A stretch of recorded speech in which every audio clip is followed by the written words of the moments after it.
नमस्कार, सुप्रभात. शंकेला इलाज नसतो, स्वभावाला औषध नसतं, चारित्र्याला प्रमाणपत्र नसतं, शब्दांपेक्षा काही तिखट नसतं आणि मौनासारखं उत्तम साधन इतर कोणतंही नसतं. वेळ बदलली की सगळं काही बदलतं. लोक बदलतात, नातेवाईक आणि नातेसंबंधही बदलतात, सुखदुःखाचे संदर्भ बदलून जातात, अवतीभोवतीच्या परिस्थितीकडे बघण्याचा दृष्टिकोनही बदलतो. इतकंच काय, आपण स्वतःही बदलतो. आपल्या हातून एखाद्याचे काम होत असेल तर ते निस्वार्थ बुद्धीने आणि निसंकोचपणे करावे. नेहमी दुसऱ्याला मदत करावी, पण दुसऱ्याला मनापासून त्रास होईल असे कदापि वागू नये. आपण कितीही संपत्ती कमावली तरी शेवटी त्याची किंमत शून्य राहते.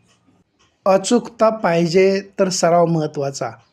केवड्याला फळं येत नाहीत, पण त्याच्या सुगंधाने तो अवघ्या जगाला मोहवून टाकतो.